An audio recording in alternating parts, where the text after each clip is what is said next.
काँग्रेसच्या विरोधी पक्षनेते पदावरच्या दाव्याच्या नंतर ठाकरेंच्या शिवसेनेकडून हालचाली सुरू झाल्यात। उद्धव ठाकरेंनी विधानसभेचे अध्यक्ष राहुल नार्वेकर यांची भेट घेतली आहे। विरोधी पक्षनेते पदाच्या संदर्भात ठाकरेंनी तब्बल अर्धा तास विधानसभेचे अध्यक्ष राहुल नार्वेकर यांच्यासोबत चर्चा केली।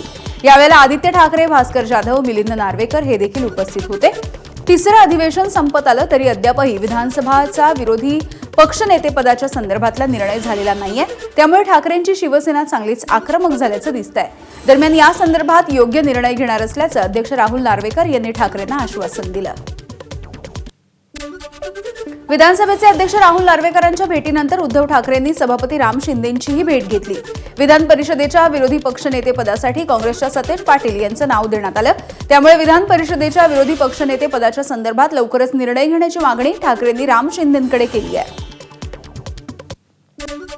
दरम्यान दोन्ही सभागृहामध्ये विरोधी पक्षनेते नसताना पहिलेच अधिवेशन होत असल्याची टीका देखील उद्धव ठाकरेंनी केली। भास्कर जाधव यांचं नाव दिल्याच्या नंतर अद्यापही निर्णय झालेला नाही। त्यामुळे विधानसभा अध्यक्षांची भेट घेऊन लवकरच निर्णय घेण्याची विनंती केल्याची माहिती उद्धव ठाकरेंनी दिली आहे। आम्ही विधानसभा अध्यक्षांना विरोधी पक्षनेते पदाचं नावासहित भास्कररावांच्या नावासहित पत्र दिलं होतं। अजूनही त्याच्यावरती निर्णय झालेला नाही। साहजिकच आहे, त्याच्यानंतर विधान परिषदेचं विरोधी पक्षनेते पद रिकामं झालं। त्याही बद्दल विरोधी पक्षाकडनं पत्र गेलेलं आहे।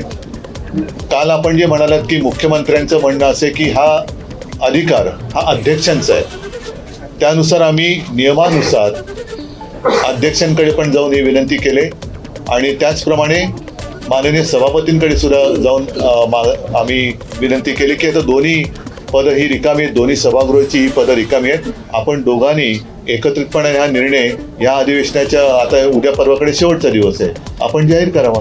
काही गोष्टी नियमाच्या आडकाठीत म्हणाल तर मी पुन्हा एकदा उपमुख्यमंत्री पदाचा विषय त्यांच्याही कानावर घातलेला आहे की उपमुख्यमंत्री पद हे कोणत्याही संविधानात्मक पदापैकी एक पद नाहीच आहे। त्याच्यामुळे जर समजा याला नियमाची आडकाठी असेल तर उपमुख्यमंत्री पद हे जी बिरुदावली लावली जाते, बिरुद लावलं जातं आणि नको ती लोक ते मिरवतात, ते ताबडतोब रद्द झालं पाहिजे।